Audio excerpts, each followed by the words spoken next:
Hello बच्चों, क्या हाल चाल। आशा करते हैं आप सभी लोग स्वस्थ और मस्त होंगे।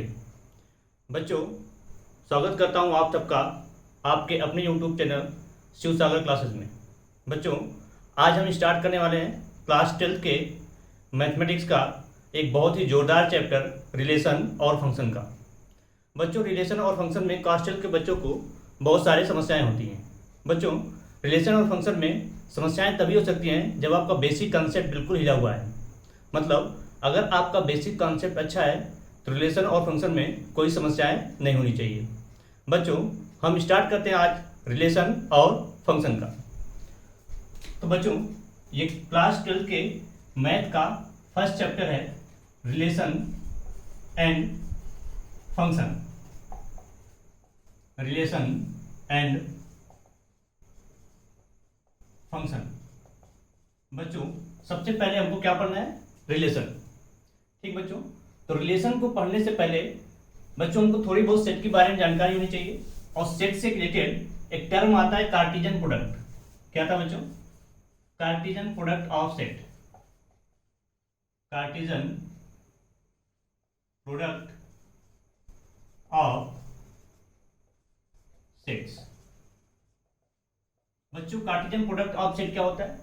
बच्चों, मान लो कोई दो सेट है, एक सेट ए और सेट ए में हम तीन एलिमेंट लेते हैं एक्स, वाई, जेड। और सेट बी में भी कोई तीन एलिमेंट लेते हैं 1 2 3। जरूरी नहीं कि बराबर एलिमेंट हो, कम और ज्यादा एलिमेंट भी हो सकते हैं। तो बच्चों, मान लो हमको डिफाइन करना है ए कार्टेशियन प्रोडक्ट ऑफ बी। ये ए इंटू बी नहीं पढ़ते हैं, इसको पढ़ते हैं ए कार्टेशियन प्रोडक्ट ऑफ बी। तो बच्चों, ए कार्टेशियन प्रोडक्ट ऑफ बी क्या होता है? ध्यान देना बच्चों, सेट के कार्टेशियन प्रोडक्ट में जो एलिमेंट आते हैं वो ऑर्डर पेयर के रूप में आते हैं। कैसे आते हैं? ऑर्डर पेयर के रूप में। और हर ऑर्डर पेयर का पहला एलिमेंट पहले सेट से बिलोंग करेगा और दूसरा एलिमेंट दूसरे सेट से बिलोंग करेगा। क्या मतलब बच्चों, अगर ए कार्टेशियन प्रोडक्ट बी हम डिफाइन करेंगे, ध्यान देखना बच्चों, एक्स पहले सेट ए का पहला एलिमेंट क्या है? एक्स। तो एक्स 1 के साथ भी पेयरिंग करेगा, एक्स 2 के साथ भी पेयरिंग करेगा, एक्स 3 के साथ भी पेयरिंग करेगा। दूसरा एलिमेंट क्या है? वाई। तो वाई आपका 1 के साथ भी पेयरिंग करेगा, वाई आपका 2 के साथ भी पेयरिंग करेगा और वाई आपका 3 के साथ भी पेयरिंग करेगा। सिमिलर वे में तीसरा एलिमेंट क्या है? जेड। जेड आपका 1 के साथ भी पेयरिंग करेगा, जेड 2 के साथ भी करेगा और जेड 3 के साथ भी पेयरिंग करेगा। ध्यान देना बच्चों, कार्टेशियन प्रोडक्ट जब दो सेट का हम लिखते हैं तो इसमें हर एक एलिमेंट ऑर्डर पेयर के रूप में, हर एक एलिमेंट किस रूप में? ऑर्डर पेयर के रूप में। अर्थात अगर बच्चों मैं ये कहूं कि क्या x element A Cartesian product B का है? क्या x is the element of A Cartesian product B है? इसे बिलोंग्स टू भी बोलते हैं, एलिमेंट ऑफ भी बोलते हैं। ध्यान देना बच्चों, कुछ सिंबल आपको ध्यान देने होते हैं। इसका मतलब बिलोंग्स टू भी होता है, एलिमेंट ऑफ भी होता है। इसका मतलब होता है देयर एग्जिस्ट।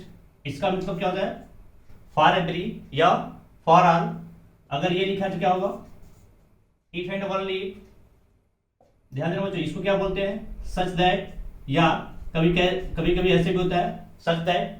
ठीक है, ये सिंबल आप ध्यान देंगे, सिंबल का यूज होता है। ठीक है, तो x is the element of A Cartesian product B, ये बिल्कुल गलत है।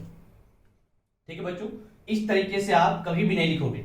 एक कार्टेशियन प्रोडक्ट बी में जब भी एलिमेंट आएगा पेयर के रूप में आएगा। मींस जब भी हम लिखेंगे तो x, 1 is the element of A Cartesian product B, और ये सही होगा।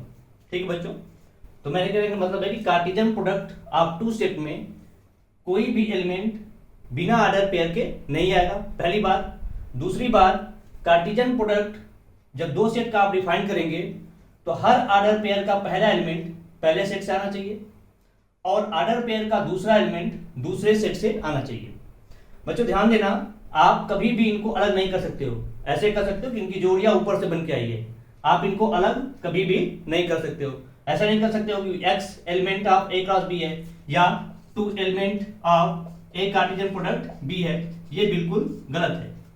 जब भी आप कहोगे तो ऑर्डर पेयर के रूप में आएंगे। मींस आप ये बोल सकते हो कि x, 2 belongs to A Cartesian product B, ये सही है। ठीक है बच्चों, तो कार्टेशियन प्रोडक्ट में क्या ध्यान देना था बच्चों कि ऑर्डर पेयर का पहला एलिमेंट कहां से आएगा, पहले सेट से, ऑर्डर पेयर का दूसरा एलिमेंट कहां से आएगा, दूसरे सेट से, और कार्टेशियन प्रोडक्ट में हर एक एलिमेंट ऑर्डर पेयर के रूप में आता है।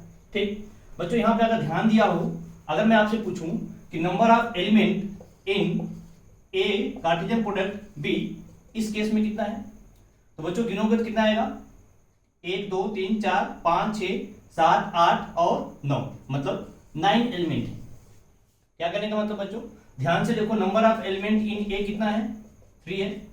Number of element in B कितना है, यहां भी 3 है।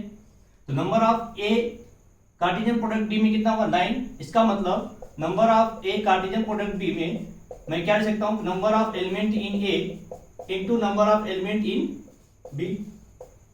ठीक है बच्चों, number of element in A into number of element in B, इसका मतलब क्या, 3 इंटू 3 इक्वल टू 9। ठीक है बच्चों, इसका मतलब बच्चों यहां से एक जनरल फार्मूला बन सकता है, और वो फार्मूला क्या हो सकता है, ध्यान से लिखना बच्चों। अगर आप लोग लिखना चाहो तो इसका स्क्रीनशॉट ले सकते हो। ठीक है बच्चों, इसका स्क्रीनशॉट लेके आप लिख सकते हो, मैं ऊपर यहाँ लिख के बता रहा हूं। देखना बच्चों ध्यान से, अगर मान लो कोई सेट ए है और उसमें नंबर ऑफ एलिमेंट पी है, और कोई सेट बी है उसमें नंबर ऑफ एलिमेंट क्या है, क्यू है, नंबर ऑफ एलिमेंट क्यू है। उस केस में आपसे पूछा जाए कि number of element in A Cartesian product B क्या होगा, तो आपका आंसर क्या होगा, number of element in A into number of element in B, मतलब पी इंटू क्यू। समझ में आया बच्चों, number of element in A into number of element in B. तो ध्यान देना बच्चों, number of element in Cartesian product A into B में क्या आएगा, number of element in A into number of element in B. ठीक है बच्चों, आशा करता हूं यहां तक आपको समझ में आया होगा। बच्चों आगे बढ़ते हैं। अब रिलेशन पढ़ने के लिए एक चीज और भी जानना जरूरी है, वो है सबसेट। ठीक है बच्चों, कि किसी सेट से कितने नंबर ऑफ सबसेट बन सकते हैं। इसके लिए बच्चों मान लो मैं एग्जांपल लेता हूं, एक सेट ए, उसमें एलिमेंट ले लिया 1 2 3, 1 2 3। अब मैं पूछ रहा हूं बच्चों, बताओ कि ए के कितने सबसेट बन सकते हैं। सबसेट का क्या मतलब बच्चों, कि ए के एलिमेंट का यूज करके मैक्सिमम नंबर ऑफ सेट कितना बनाया जा सकता है।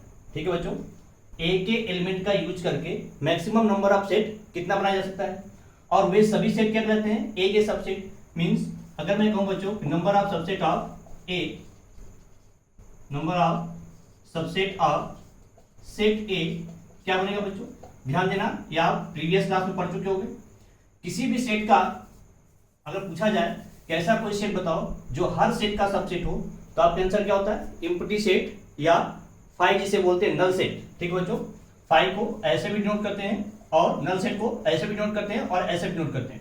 ठीक है बच्चों, तो पहला सेट क्या हो जाएगा आपका, नल सेट। दूसरा एक एक एलिमेंट को लेकर बनाएंगे 1 2 3, फिर पेयरिंग करेंगे 1 2 1 3, फिर बच्चों 2 3 2 3, और लास्ट में 1 2 3 1 2 3। अब मैं आपसे पूछूं बच्चों, यहाँ नंबर ऑफ सबसेट कितना है, तो आपका आंसर क्या आएगा, 8।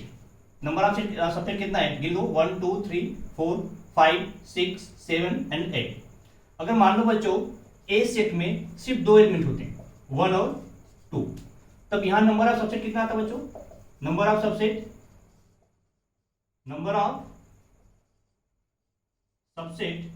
ऑफ सेट ए क्या था बच्चों, एक तो आपका नल सेट होता, एक सिंगल एलिमेंट का, और एक 1 2। तो मैं पूछूं बच्चों यहां पे नंबर ऑफ सबसेट कितना आया, 4। तो बच्चों एक ऑर्डर देख रहे हो कि जब number of element in set 3 था, तो नंबर ऑफ सबसेट कितना बना, 8। क्या लिख सकता हूं, ये 2 के पावर 3 है, और ये कितना बन गया, 2 के पावर 2। इसका क्या मतलब बच्चों, कि अगर किसी सेट में मान लो कोई सेट ए है, उसमें एलिमेंट आपका पी है, मान लो कि सेट ए में एलिमेंट कितना है, पी है। तो मैं अगर आपसे पूछूं कि उस सेट में सबसेट कितना बनेगा, नंबर ऑफ सबसेट कितना बनेगा, number of subset in set ए कितना बनेगा, तो क्या आ जाएगा बच्चों 2 के पावर p, 2 के पावर p। बात समझ में आया बच्चों, 2 के पावर p। इन दोनों चीज का बच्चों रिलेशन में यूज होगा। पहला मैंने क्या बताया था कि आपको कार्टेशियन प्रोडक्ट का ध्यान देना है। कार्टेशियन प्रोडक्ट क्या होता है, दो सेट पे डिफाइन करते हैं, ठीक है बच्चों, दो सेट पे डिफाइन करेंगे तो कार्टेशियन प्रोडक्ट का हर एलिमेंट ऑर्डर पेयर के रूप में आएगा। ऑर्डर पेयर का पहला एलिमेंट पहले सेट से आया, दूसरा एलिमेंट दूसरे सेट से आया। दूसरा मैंने बताया कि सबसेट क्या होता है, किसी कोई सेट दिया है, उस सेट में कितने एलिमेंट हैं, उस एलिमेंट का यूज, उस सेट के एलिमेंट का यूज करके मैक्सिमम नंबर ऑफ सेट कितना बना सकते हो। तो हमने एक जनरल ट्रेंड देखा, जितने नंबर ऑफ एलिमेंट थे उससे बनने वाला सबसेट 2 के पावर के रूप में था। अर्थात अगर सेट ए में p एलिमेंट हैं तो नंबर ऑफ सबसेट कितना आ जाएगा 2 के पावर p। ठीक है बच्चों, आशा करता हूं यहां तक समझ में आया होगा। तो आप इसे नोट कर लीजिएगा, आप इसे स्क्रीनशॉट ले सकते हो, स्क्रीनशॉट लेके नोट कर सकते हो। ठीक है बच्चों, आगे बढ़ते हैं। अब बच्चों रिलेशन के लिए जो अगला कॉन्सेप्ट है वो क्या है कि रिलेशन को कैसे डिफाइन किया जाए। ठीक बच्चों, जो मैं दोनों चीज बताया इन दोनों का यूज होगा। देखो बच्चों, रिलेशन एक तरीके का मैपिंग होता है। मान लो कि रिलेशन अगर ए से बी में डिफाइन किया जाता है, ए से बी में रिलेशन क्या होता है, एक तरीके का मैपिंग होता है ए टू बी।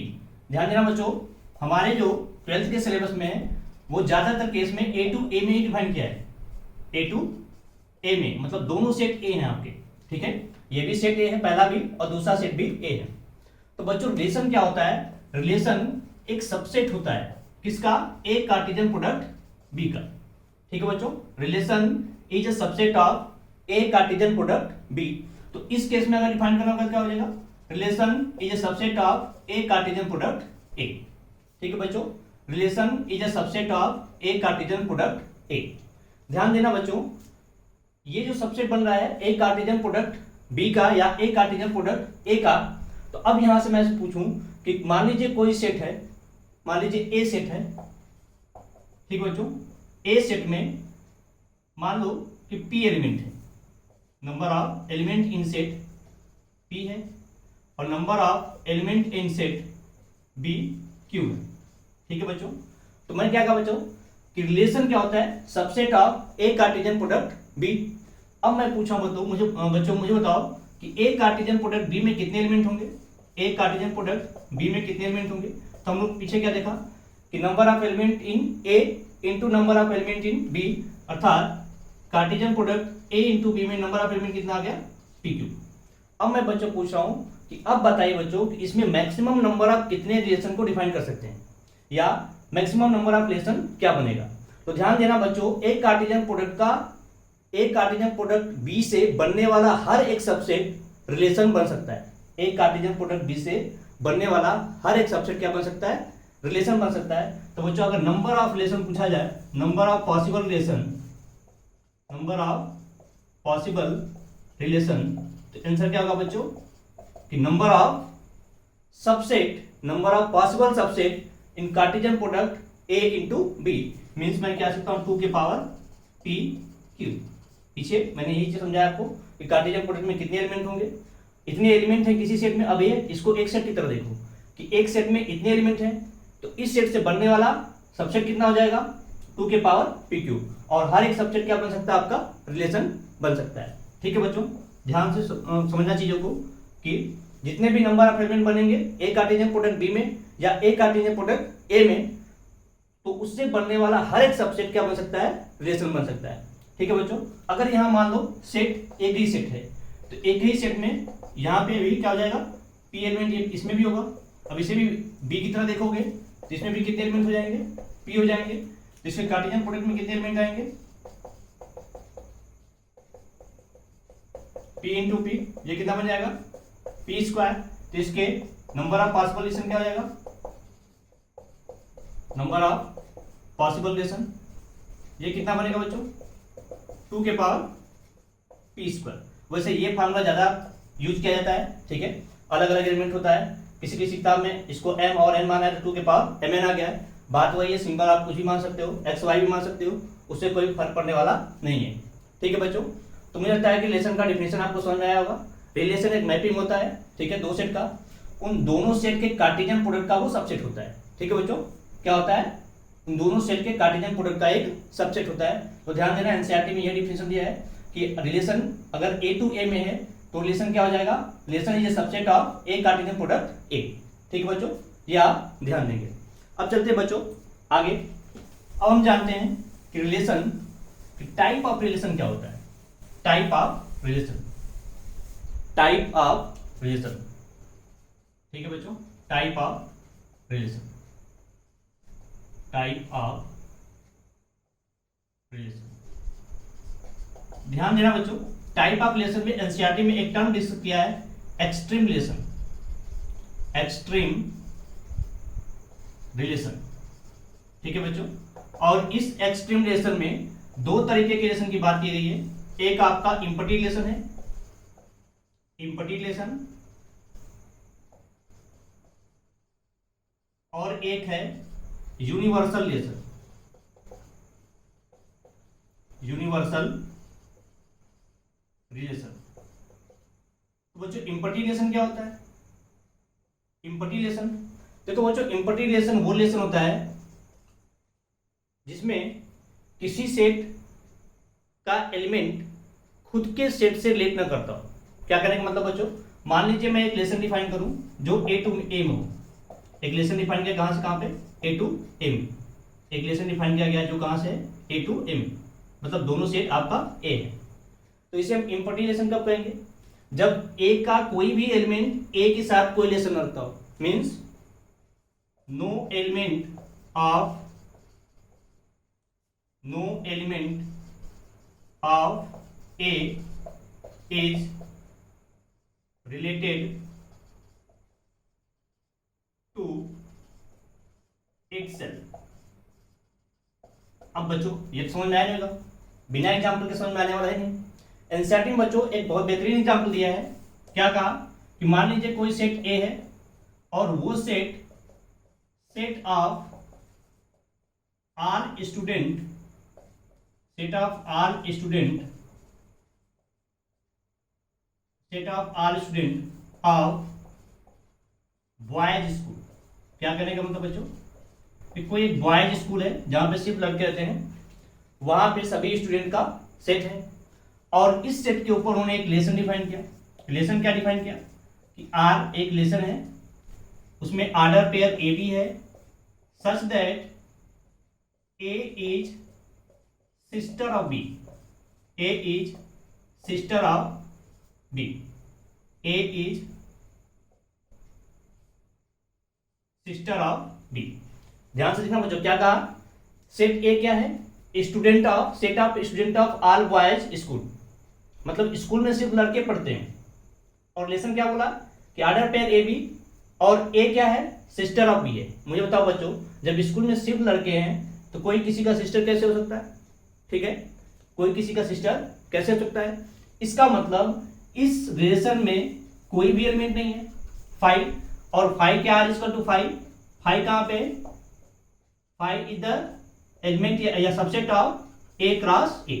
इसी रिलेशन को बोलते हैं इम्पटी रिलेशन। ठीक है बच्चों, एनसीईआरटी में देखोगे तो डिफिनेशन में जाए, no element of A is related to itself that is R is equal to 5 subset of A Cartesian product A. ठीक है बच्चों, इसको मैंने आपको डिफिनेशन बताया, साथ साथ एग्जांपल बताया कि एग्जांपल क्या है कि set of all student of boys school, उसमें एक रिलेशन डिफाइन किया गया कि order pair a b, a is sister of b. तो मुझे बताओ, अगर ये बॉयज स्कूल का है, इसमें सिर्फ लड़के होंगे, तो किसी दो को उठाओ तो क्या कोई किसी का सिस्टर बनेगा, नहीं, मतलब रिलेशन में कोई एलिमेंट है ही नहीं, मतलब कोई भी इसका एलिमेंट इससे रिलेट नहीं किया। तो आर बराबर 5, और 5 क्या है, सबसेट ऑफ ए क्रॉस ए। अगला बच्चों क्या है, यूनिवर्सल रिलेशन। नाम से ही लग रहा है बच्चों कि यूनिवर्सल रिलेशन का मतलब कि ए का हर एलिमेंट ए से रिलेट कर जाए। ठीक है बच्चों, ए का हर एलिमेंट ए से रिलेट कर जाए, इसका मतलब every element, every element of A is, every element of A is related to it cell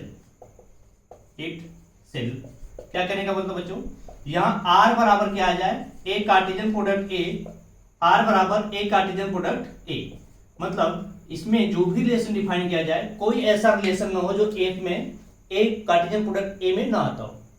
इसके लिए बच्चों सेट हम वही लेंगे, set of all student of boys school, relation मालूम है R1 डिफाइन कर दिया, R1 डिफाइन कर दिया, और R1 का क्या कहा कि एक ऑर्डर पेयर ए बी है सच दैट द डिफरेंस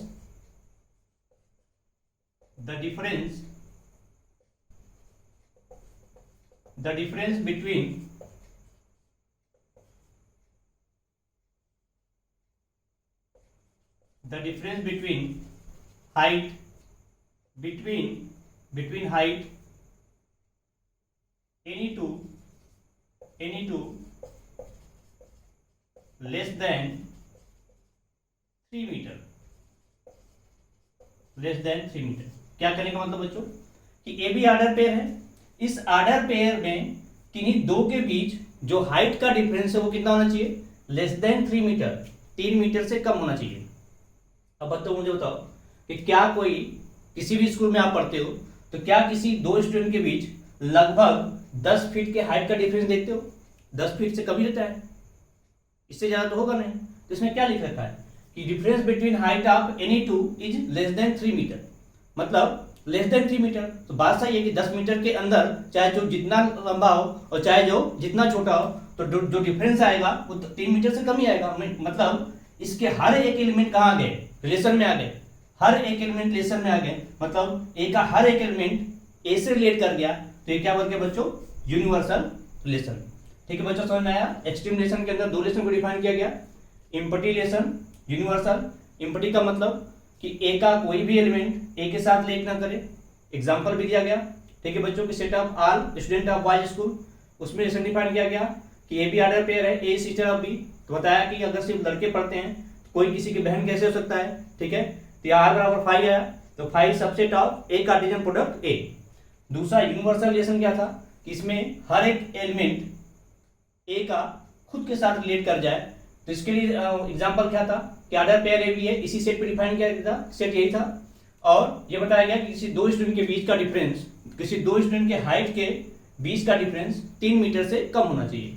तो बच्चों कोई भी दो स्टूडेंट इतने लंबे या इतने छोटे नहीं हो सकते कि उनकी हाइट का डिफरेंस 3 मीटर से ज्यादा हो। हर स्टूडेंट के बीच का हाइट का डिफरेंस 3 मीटर से कम ही होगा, मतलब हर एक एलिमेंट खुद से रिलेट कर जाएगा, और इस केस में क्या आ जाएगा, यूनिवर्सल रिलेशन। ठीक है बच्चों, आशा करता हूं समझ में आपको आया होगा। ठीक है बच्चों, अब आगे चलते हैं बच्चों। जो मेन चीज है रिलेशन का, जो मेन टाइप है वो रिलेशन आता है इक्विवेलेंस रिलेशन। क्या था बच्चों, इक्विवेलेंस रिलेशन, इक्विवेलेंस रिलेशन। ध्यान देना बच्चों, इक्विवेलेंस रिलेशन कोई अकेला नहीं है, इक्विवेलेंस रिलेशन अपने आप में ये अकेला रिलेशन नहीं है। इक्विवेलेंस रिलेशन बच्चों ध्यान समझना, इक्विवेलेंस रिलेशन अपने आप में अकेला नहीं है। इस इक्विवेलेंस रिलेशन के अंदर 3 कैटेगरी होती है। कौन कौन सी? एक होता है रिफ्लेक्सिव रिलेशन, रिफ्लेक्सिव रिलेशन, एक होता है सिमेट्रिक रिलेशन, सिमेट्रिक रिलेशन, और तीसरा क्या होता है, transitive relation, transitive relation, transitive relation. समझना ध्यान से बच्चों, किसे हम रिफ्लेक्सिव बोलेंगे? मान लो बच्चों कोई रिलेशन डिफाइन है ए टू एम, एक रिलेशन डिफाइन है कहां से कहां में, ए टू एम। तो फिर ये रिलेशन रिफ्लेक्सिव कब आएगा? ध्यान देना बच्चों, जब सेट ए का प्रत्येक एक एलिमेंट खुद से रिलेट कर जाए। मींस मान लो बच्चों मैं ये कर दूं, let a b the elements of A, कोई एलिमेंट लिया ए, तो जितने ए होंगे वो जब खुद से रिलेट कर जाएंगे जिसे हम क्या बोलेंगे, रिफ्लेक्सिव है। क्या बोलेंगे बच्चों, रिफ्लेक्सिव रिलेशन है। समझ आया बच्चों? एग्जाम्पल के थ्रू समझते हैं। मान लो एक सेट है 1 2 3, और इस पे एक रिलेशन डिफाइन किया गया 1 1 2 2 3 3 और एक और डाल दिया 1 2। अब मैं पूछूं बच्चों क्या ये रिफ्लेक्सिव है, तो हमको क्या देखना है बच्चों कि इंडिविजुअल एलिमेंट जो 1 है क्या 1 से एड करता है, तो 1 1 है। 2 क्या 2 से एड करता है, तो हाँ बच्चों 2 2 भी है इसमें। 3 क्या 3 से एड करता है, तो हाँ बच्चों 3 3 भी है। तो इस केस में ये रिफ्लेक्सिव है। बात समझ में आया बच्चों, रिफ्लेक्सिव रिलेशन है। बच्चों एक और टाइप का रिलेशन होता है, इसे बोलते हैं आइडेंटिटी रिलेशन। क्या बोलते हैं, आइडेंटिटी रिलेशन। ध्यान से सुनना बच्चे बहुत कंफ्यूज होते हैं रिफ्लेक्सिव और आइडेंटिटी में। उसका डिफरेंस देख लो यहां पे, आइडेंटिटी रिलेशन, ठीक है, सिमिलर टाइप का होता है। तो बच्चों को कंफ्यूजन होती है कि आइडेंटिटी और रिफ्लेक्सिव में डिफरेंस क्या है, ठीक है। बच्चों ध्यान से देखो, इसका भी अगर डिफिनेशन पढ़ोगे तो क्या लिखा होगा कि every element of A is related to A itself, ठीक है। क्या कहने का मतलब, every element of A is related to itself only.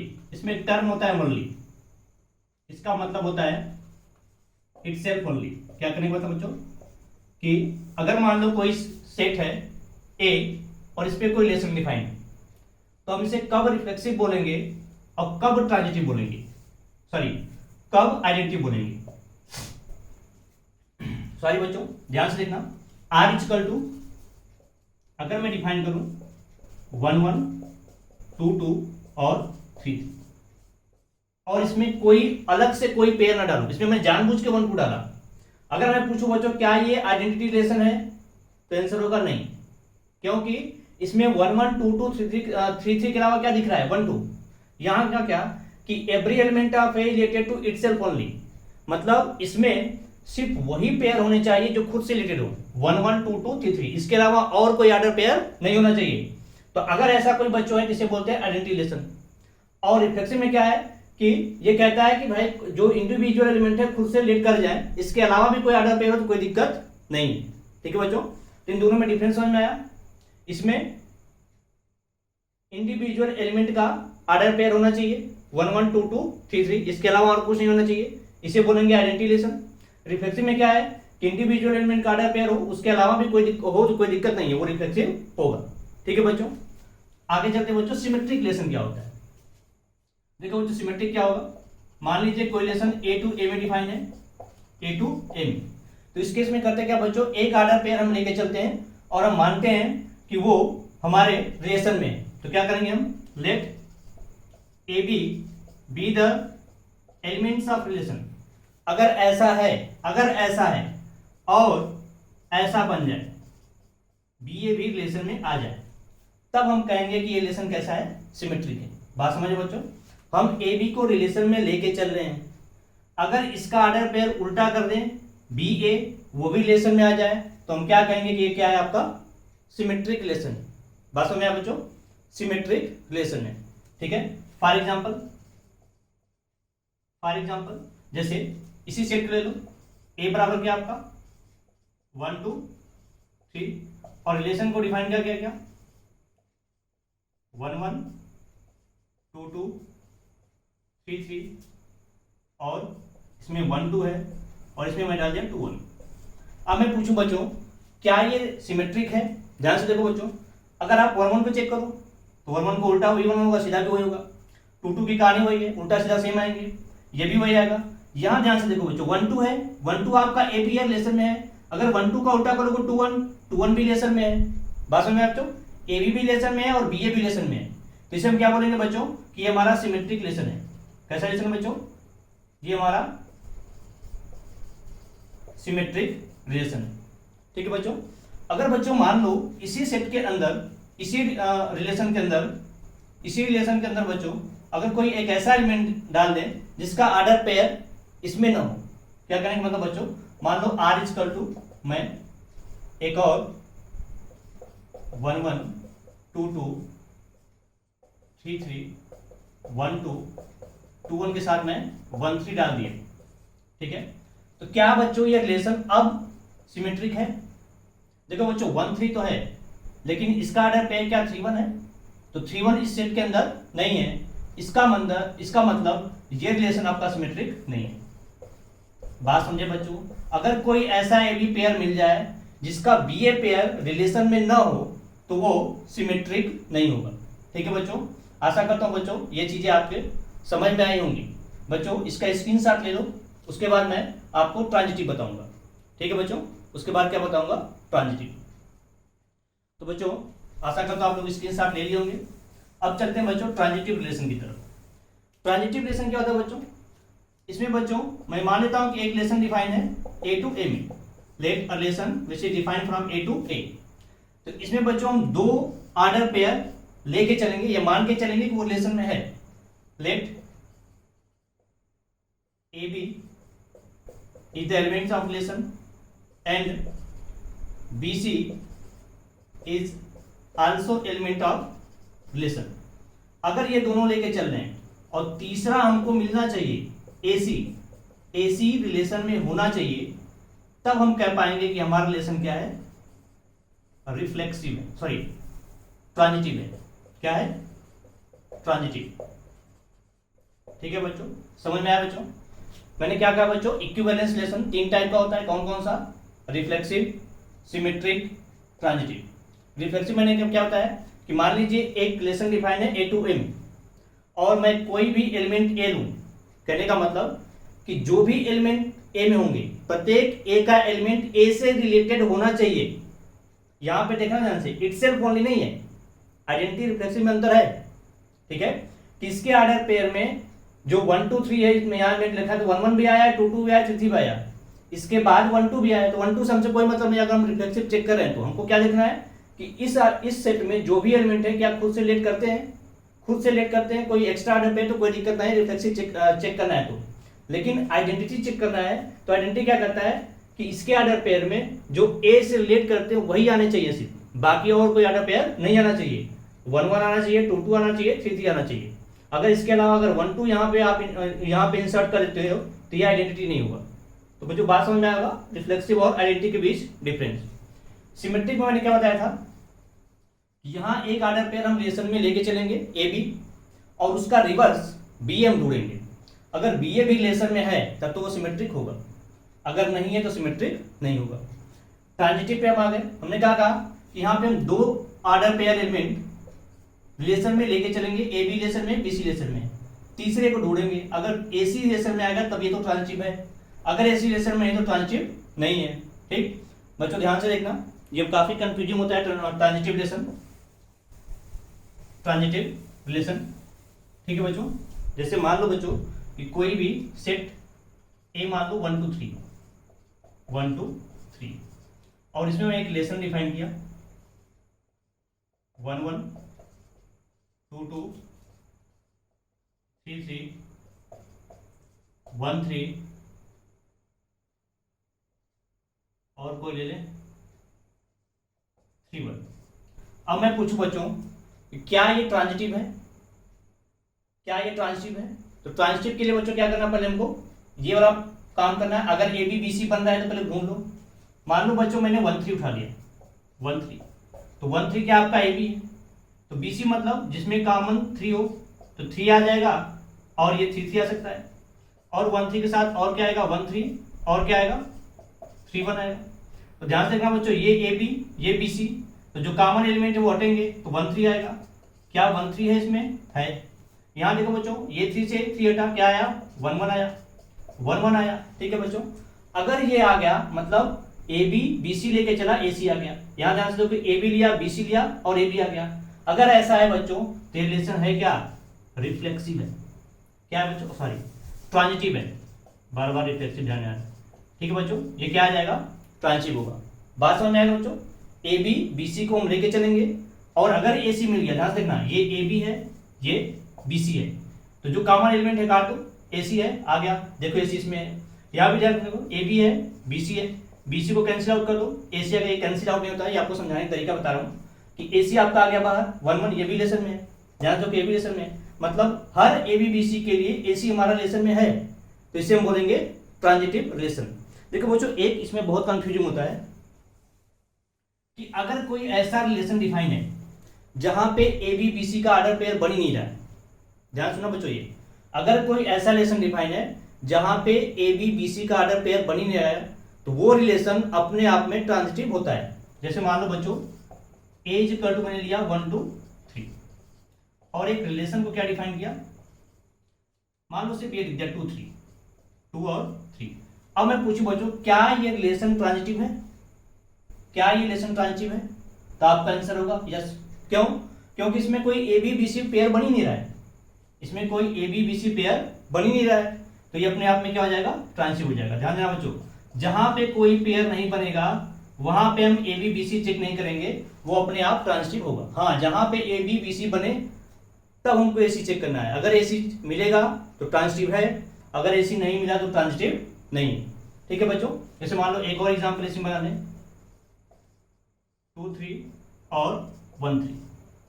ध्यान से देखो बच्चों, इसमें ए बी बी सी बन रहा नहीं, ये ए बी है, अब इसमें बी कॉमन है ही नहीं। अब ऐसा मत करना कि 3 1 करके बता देना कि कॉमन नहीं, ऑर्डर पेयर का अगर ऑर्डर चेंज कर दोगे तो वो चीज अलग हो जाएगी। ठीक है, ये ध्यान देना, ऑर्डर पेयर का पहला एलिमेंट पहले सेट से आता है और दूसरा एलिमेंट दूसरे सेट से आता है, तो आप अपने मन से चेंज करके नहीं बताएंगे। यहाँ पे order pair a b b c नहीं बन रहा है, ये ए बी तो है लेकिन यहाँ क्या बी आ रहा है, नहीं कुछ और है, तो ये ऑर्डर पेयर नहीं बन रहा है, इसका मतलब ये रिलेशन कैसा है, ये आपका ट्रांजिटिव है। ठीक है बच्चों, ट्रांजिटिव चेक करने के दो तरीके, अगर ऑर्डर पेयर बन रहा है ए बी बी सी तो ए सी चेक करो, ए सी एक नहीं है, अगर ऑर्डर पेयर नहीं बन रहा है तो अपने आप में रिलेशन क्या होता है, ट्रांजिटिव होता है। तो बच्चों ध्यान देना, इक्विवेलेंस रिलेशन, किसी रिलेशन को हम तभी बोलेंगे जब वो रिलेशन रिफ्लेक्सिव हो, सिमेट्रिक हो, साथ ही साथ ट्रांजिटिव हो। ठीक है बच्चों, इक्विवेलेंस रिलेशन तभी बनेगा जब कोई रिलेशन, तीनों रिलेशन बन जाए, रिफ्लेक्सिव, सिमेट्रिक और ट्रांजिटिव। ठीक है बच्चों, आशा करता हूं ये चीजें आपको क्लियर होंगी और समझ में आई होंगी। एक लास्ट लेसन देखते हैं बच्चों, वैसे आपके सिलेबस में है ये शायद, anti symmetric lesson. Anti symmetric relation, anti symmetric relation. ये रिलेशन क्या था बच्चों, ये रिलेशन कहता है कि मान लीजिए कोई रिलेशन ए टू ए में डिफाइन हो या ए टू बी में, चाहे जहां मान लो, कोई दिक्कत नहीं, अलग सेट होगा तभी कोई दिक्कत नहीं है। तो ए टू ए में अगर रिलेशन डिफाइन हो, उस केस में अगर ए बी रिलेशन में है तो उस केस में बी ए भी रिलेशन में होना चाहिए, लेकिन एक स्पेशल कंडीशन के साथ, क्या, इफ एंड ओनली इफ, ये तभी आपका एंटी सिमेट्रिक होगा जब ए बराबर बी हो, ए बराबर बी हो, ए बराबर बी। ठीक है बच्चों, समझ में आया? ए बी रिलेशन में है, बी ए भी रिलेशन में होना चाहिए, ए बराबर बी। अगर ए बराबर बी है तो बच्चों ये भी ये भी ए। ठीक है, ये कुछ रिफ्लेक्सिव की तरह दिख रहा है। ठीक है बच्चों, तो एंटी सिमेट्रिक आपके सिलेबस में नहीं, इसका डिफिनेशन इतने से है कि अगर ए बी रिलेशन में है तो बी ए भी होना चाहिए, लेकिन एक कंडीशन के साथ कि ए बराबर बी हो। ठीक है बच्चों, तो आज बच्चों हम टाइप ऑफ रिलेशन को यहीं पे खत्म करते हैं। कल मतलब नेक्स्ट लेक्चर में हम इससे रिलेटेड कुछ क्वेश्चन को देखेंगे। तब तक के लिए बच्चों धन्यवाद।